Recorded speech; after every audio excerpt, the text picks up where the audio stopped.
ريال مدريد مصمم على ضم إنزو فرنانديز. فينيسيوس يحاول تجاوز الفترة الصعبة. بنزيما يسعى لفك النحس في الديربي. رقم يثير تفاؤل ريال مدريد ضد أتلتيكو.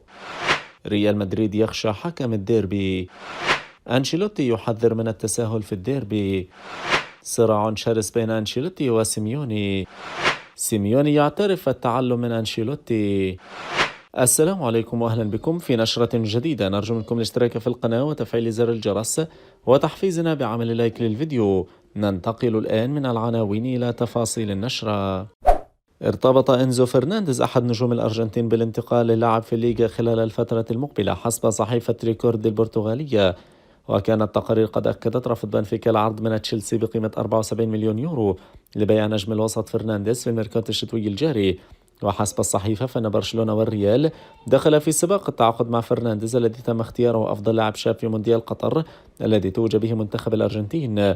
ويتمسك بنفيكا بالحصول على قيمة الشرط الجزائي كاملة البالغة 120 مليون يورو من أجل الموافقة على التخلي عن إنزو. ومع ذلك انتشرت تلك التقارير على الرغم من وجود أزمة اقتصادية في برشلونة وكذلك الخضوع لقوانين اللعب المال النظيف. ويبحث برشلونة عن لاعب وسط جديد في ظل انتهاء عقد سيرجيو بوسكيتس بانقضاء الموسم الجاري وحاجة الفريق للتعاقد مع بديل. ويعتبر الإسباني زومبيمندي لاعب وسط ريال سوسيداد الخيار الأول لتشافي هرنانديز، لكن ناديه لن يبيعه بأقل من 60 مليون يورو. يعيش فينيسيوس جونيور مهاجم ريال مدريد فترة صعبة للغاية، وهذا انعكس على فعاليته في جميع المباريات، ولم يسجل فينيسيوس سوى هدف واحد فقط منذ عودته من كأس العالم، كما لم يقدم نفس الأداء الذي كان عليه الموسم الماضي. وذكرت صحيفة ماركا أن هناك حالة من القلق في ريال مدريد بشأن وضع فينيسيوس مؤخرا بسبب انشغاله بالاستفزازات التي يتعرض لها من جماهير ولاعبي الخصم. وأوضحت الصحيفة أن فينيسيوس يظهر بشكل سيء في المباريات التي يخوضها ريال مدريد خارج سانتياغو برنابيو، لأنه دائما ما يكون فريسة سهلة لجماهير الخصم التي تستمر بالتصفيق والتسفير والهتاف ضده. وأضافت أن أنشيلوتي مدرك للمشكلة وتحدث مع اللاعب في أكثر من مناسبة، لكن الأمور دائما ما تخرج عن السيطرة والوضع يزداد سوءا أسبوع بعد الآخر. كما يرى الريال أنه أصبح هناك تعمد من الخصوم باستفزاز البرازيلي، وهو دائما ما يتعرض للعنصرية والتدخلات الخشنة، حتى الحكام يكونون أقصى بالتعامل معه سواء عندما يرتكب ضده خطأ أو يقوم هو بارتكاب خطأ ما. يسعى كريم بنزيما مهاجم ريال مدريد لمواصلة القضاء على نحس ديربي مدريد الذي طارده طوال مشواره الاحترافي عندما يحل أتلتيكو ضيف على سانتياغو برنابيو في ربع نهائي كأس ملك إسبانيا.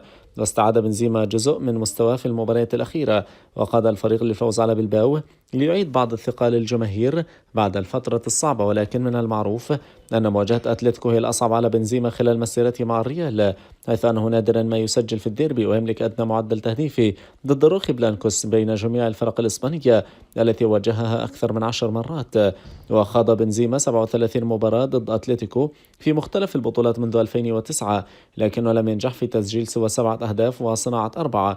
المثير للاهتمام أن بنزيما بدأ أخيرا يتخلص من نحس الديربي، حيث نجح في تسجيل 3 أهداف آخر 4 مباريات، بينما كان قد أحرز 4 أهداف فقط خلال 33 مباراة أولى. وسيحاول بنزيما هز شباك يان أوبلاك ليؤكد مجددا أنه تخلص من نحس الديربي بشكل كامل ويقود الريال لنصف النهائي. يستعد ريال مدريد لخوض مباراة صعبة جدا بربع نهائي كأس إسبانيا عندما يحل أتلتيكو مدريد ضيف على سانتياغو برنابيو. ويسعى الريال لتحقيق كأس الملك في الموسم الحالي لأنه لم يسبق له التتويج به منذ 2014، ولا سيما وأن الفريق ليس ضامنا الفوز بلقب الدوري الإسباني في ظل تأخره عن برشلونة المتصدر ب3 نقاط.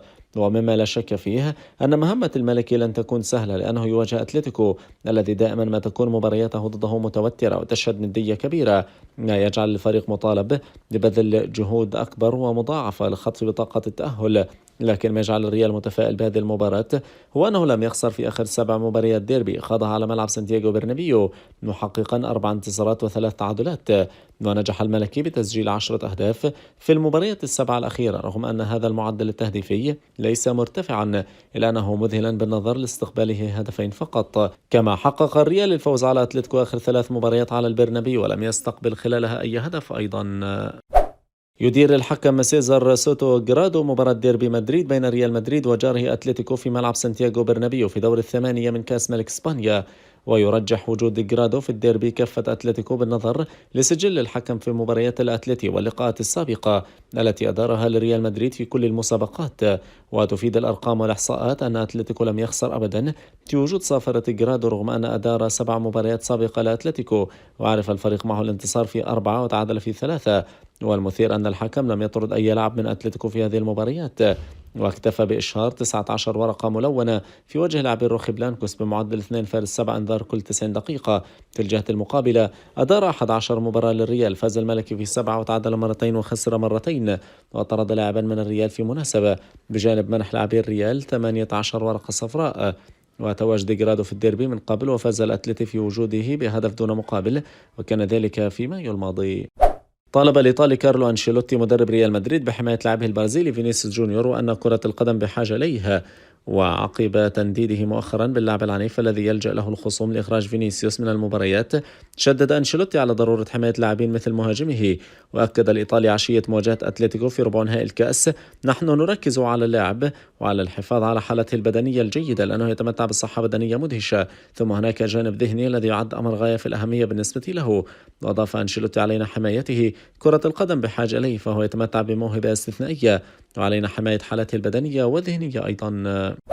أكد دييغو سيميوني مدرب أتلتيكو مدريد إعجابه بكارلو أنشيلوتي مدرب ريال مدريد قبيل ديربي العاصمة بين الفريقين في ربع نهائي كأس الملك في ملعب سانتياغو برنابيو، مضيفا أنه يحب لقاء الإيطالي والتعلم منه تحديدا، وأن المباراة ستحسم داخل الملعب.